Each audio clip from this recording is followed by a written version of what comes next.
This is video. Okay, so I just want to record what just happened here while it's still fresh on everybody's mind. We're driving down the highway through Illinois here, and we're pulled over by a sheriff's deputy. There's no probable cause. The reason they cited was because my license plate was obstructed, but the name of the state, the county, and the expiration date were all clearly visible. It was clear from the get-go that we were profiled looking for narcotics. The officer pulled behind our vehicle, followed us for 30 seconds to 60 seconds, then got behind us and pulled us over. After asking for license and registration, one of the first things he asked was, do you have anything illegal in the car? I told him we did not. He then says, do you mind if I searched it? I said, I do not want you searching the car, but we don't have anything illegal in it. He immediately goes to his radio and calls for backup. The backup, there ended up being four different officers involved. There was the officer, the detaining officer. There was a DEA agent involved. The DEA agent later informed us that they were working with the county sheriff's department looking for large drug busts. There was also a canine unit that promptly showed up. In accordance with what you often see with these sorts of stops, you had the canine unit promptly give a false tell.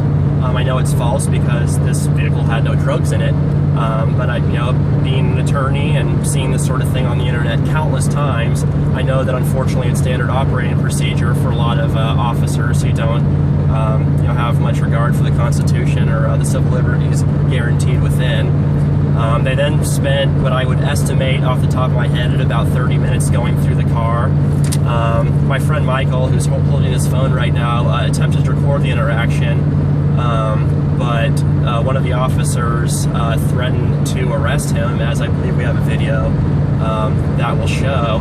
At the end of the stop, when I got the officer's name, badge number, and county, I also asked if he had a dash cam on his vehicle, or any sort of body cam or recording device, and surprisingly enough they did not, which is completely consistent with what you'd expect for officers engaged in illegal searches. But when I told them, well, in that case, I appreciate you not planting evidence on us, because which was only half joking, because really at that point, if they're going to engage in these civil liberties violations, there's really very little recourse to any additional behavior.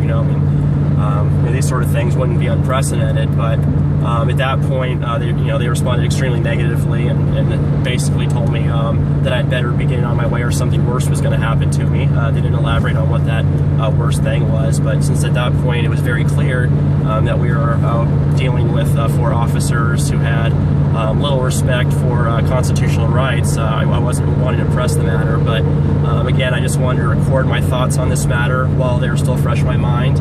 I'm going on a vacation right now, but once I get back, I'm intending on pursuing litigation on this matter. As an attorney, defending constitutional rights are extremely important to me. This is a matter of principle. I know that law enforcement, violates these rights every day, and and actions like these make the it puts officers that do their job legitimately every day in a negative light unfairly. So it's important for all of society to make sure that those officers that violate those rights are held accountable for those actions. So that's what I fully intend on doing. I wanted to use this video as evidence, just again to document my thoughts while they're fresh in my mind, while I remember exactly what happened. Because of course, the officers are going to keep their dash cams off and they're engaging in this illegal behavior. I'm hoping the videos that my friend took document some of this, that show how important it was to them to have none of this documented.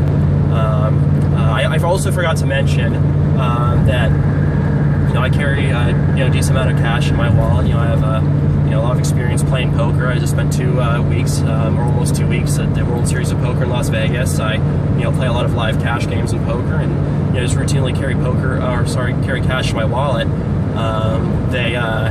They took that from me and kept it in the car and threatened to make me come back to Illinois to retrieve it. But after I informed them I was an attorney, and after they found no narcotics in the car, they silently just handed it back to me and at the end of the search. But